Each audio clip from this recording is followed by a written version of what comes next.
Hello everyone, welcome back. दोस्तों, आज हम बात करेंगे बायोगैस के बारे में। तो किस तरीके से माइक्रोब्स यानी कि जो छोटे छोटे ऑर्गेनिजम्स हैं वो बायोगैस यानी कि गोबर गैस की प्रोडक्शन में हेल्प करते हैं। ठीक है। हमारा जो टॉपिक है वो है microbes in the production of biogas. Production of biogas. तो बेसिकली बायोगैस है क्या? हमने इसको गोबर गैस का नाम क्यों दिया? तो देखिए, बायोगैस एक ग्रुप ऑफ गैसेस है या मिक्सचर ऑफ गैसेस है और most of these gases are inflammable, है ना।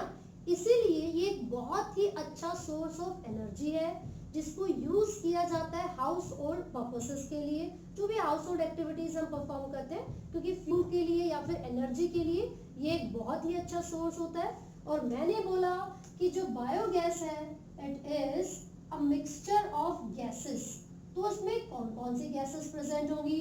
तो जब लास्ट वीडियो में हमने सीवेज ट्रीटमेंट प्लांट डिस्कस किया था तब भी मैंने आपको बताया था कि एनएरोबिक डाइजेस्टर में कुछ बैक्टीरिया प्रेजेंट होते हैं जो कि मीथेन गैस को, हाइड्रोजन सल्फाइड और CO2 गैस को प्रोड्यूस करेंगे।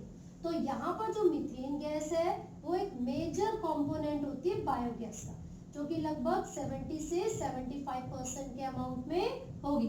इसके साथ साथ मैंने H2S यानी कि हाइड्रोजन सल्फाइड आपको बताया था, CO2 गैस हो सकती है एंड ऑल्सो हाइड्रोजन गैस, है ना। तो ये कुछ कंपोनेंट्स होते हैं बायोगैस का, जिसमें से जो मेजर कंपोनेंट है वो मीथेन गैस होती है। क्लियर है? मैंने ये नहीं बोला कि कंप्लीटली मीथेन गैस ही बायोगैस है। हम इसीलिए ऐसा बोलते हैं क्योंकि सबसे ज्यादा मात्रा में मीथेन गैस ही प्रेजेंट होती है बायोगैस के कंपोनेंट्स। क्लियर हो गया? कहां से आएगी ये मीथेन गैस, ये बायोगैस? मैंने अभी नाम लिया था एनएरोबिक। कुछ एनएरोबिक माइक्रोब्स होते हैं जो कि रिस्पॉन्सिबल है लार्ज अमाउंट में इन गैसेस को प्रोड्यूस करने के लिए। अगर आपको याद हो तो हमने फर्मेंटेशन पढ़ा था जिसमें ब्रेड और बियर की फर्मेंटेशन हो रही थी, लार्ज अमाउंट में CO2 को प्रोड्यूस किया जा रहा था। तो उसी तरीके से जैसे यीस्ट फर्मेंटेशन कर रहा था और लार्ज अमाउंट में इथेनॉल और CO2 को बना रहा था, बिल्कुल वैसे ही यहाँ पर भी कुछ एनारोबिक माइक्रोब्स होंगे, जैसे कि कलेक्टिवली हम उनको मिथेनोजेंस कहते हैं। कलेक्टिवली मिथेनोजेंस बोलेंगे। और इसी का एक एग्जांपल है मिथेनोबैक्टीरियम। मिथेनोबैक्टीरियम, ठीक है ना।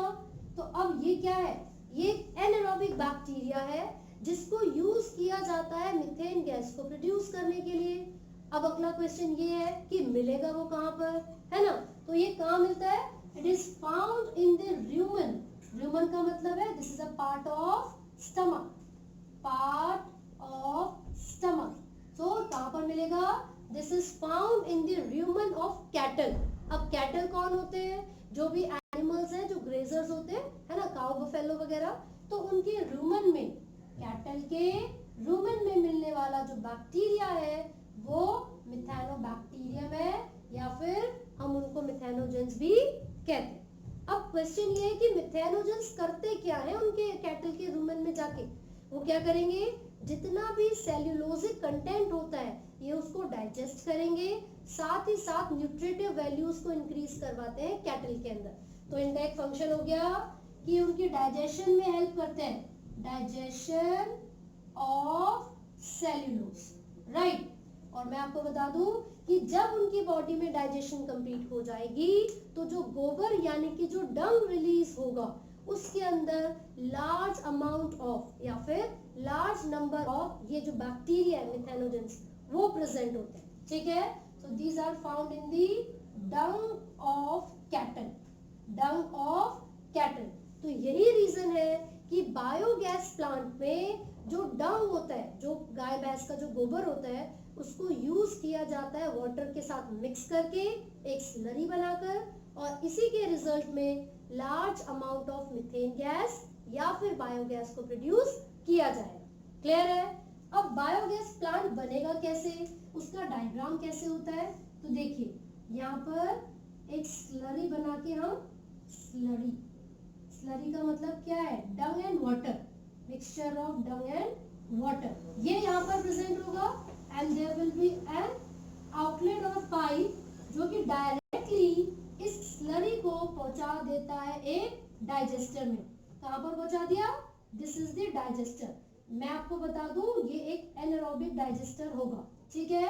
फिर यहाँ पर भी एक पाइप जैसा स्ट्रक्चर होता है, यहाँ पर ये जितना भी वेस्ट बचेगा सब स्टोर कर लिया जाएगा and then gas chamber present होगा यहाँ पर, it will be like this, clear है। और साथ ही साथ यहाँ से एक आउटलेट निकलता है जिसको हम गैस आउटलेट बोलेंगे, this is the gas outlet. यहाँ पर स्लज आ जाएगा and this is the digester जहां पर एनारोबिक बैक्टीरिया की ग्रोथ होती है। अब देखिए कैसे। सबसे पहली चीज, जो डंग और वाटर का मिक्सचर था यानी कि जो स्लरी हमने प्रिपेयर की थी, हमने उस स्लरी को इस एनारोबिक डाइजेस्टर के अंदर पहुंचाया और जितना ज्यादा हम इस चैम्बर को कंप्रेस करते रहेंगे धीरे धीरे माइक्रोब की एक्टिविटीज की वजह से, जो एनारोबिक माइक्रोब्स एनारोबिक माइक्रोब्स इसके अंदर प्रेजेंट है वो अपनी एक्टिविटी परफॉर्म करेंगे और उनकी एक्टिविटी के रिजल्ट में methane gas, CO2 gas etcetera ये सारी गैसेस प्रोड्यूस होंगी and these gases will be directly कहां पर ट्रांसपोर्ट कर दी जाएंगी? To the house of the people. ऐसा क्यों?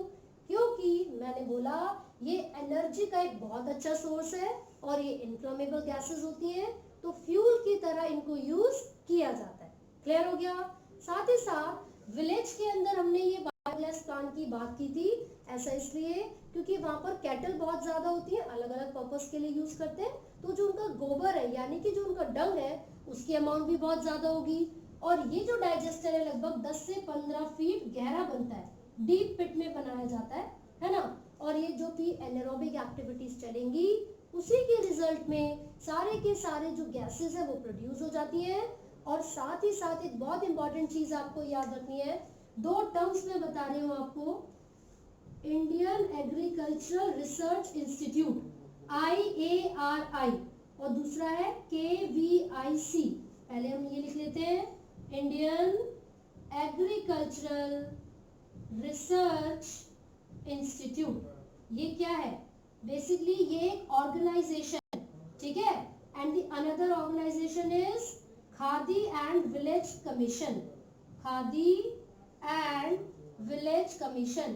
तो ये कमीशन और ये जो इंस्टीट्यूट है इन दोनों ने मिलकर स्टेप उठाया था कि बायोगैस की प्रोडक्शन को इंक्रीज किया जाएगा।